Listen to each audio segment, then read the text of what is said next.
Today in the news, we take a look at the top 3 GPUs of the RTX 4000 family, a chunky 4090 pops up, and more. What's up guys, I'm Snows, and this is your boot sequence.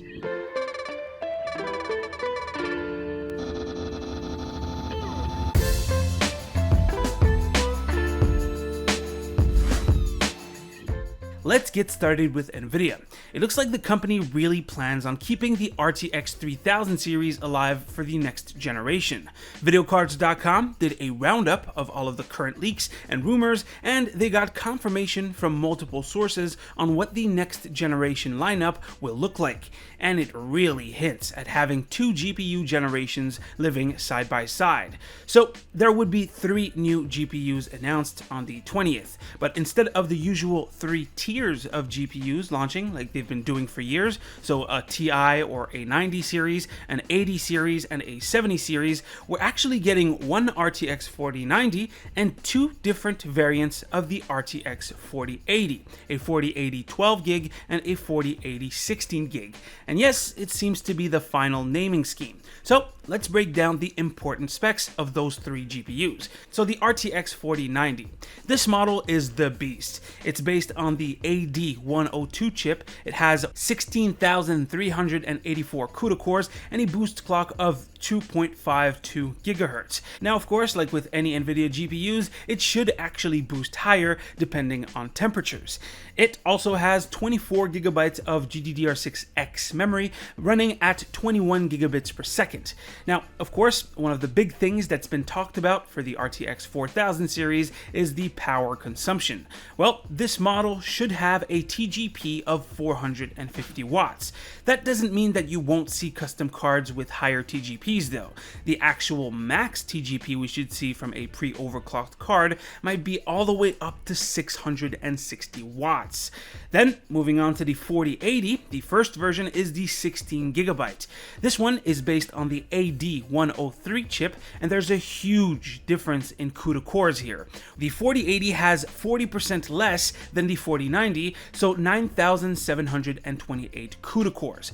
The clock speed is similar at 2505 Megahertz, and it has 16 gigabytes of GDDR6X memory. The memory's faster here at 23 gigabits per second. The power consumption for this model is similar to the last generation at 340 watts. And lastly, they apparently plan on releasing an RTX 4080 but 12 gigabytes. Notably, it would actually have a different chip instead of a cut down one, so it would use the AD104 chip. The amount of CUDA cores compared to the 16 gigabyte version here is decreased by a little over 20%, so 7,680 CUDA cores. Clock speeds wise, it's also a little faster at 2610 megahertz for the boost clock.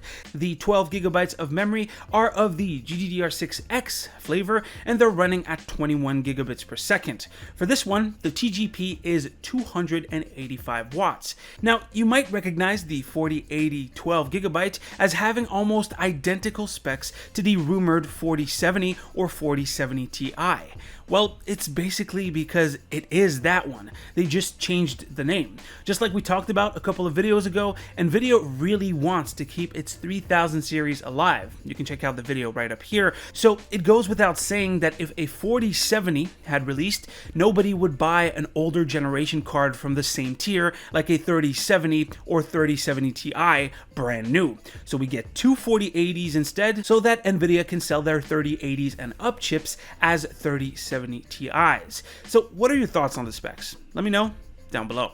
Speaking of 4090s, in the last video, we saw a Zotac model that I quite liked. It was definitely a chunker too, but now we have this one from Lenovo. It's a literal 4-slot card, and here I thought that the Noctua GPU was big.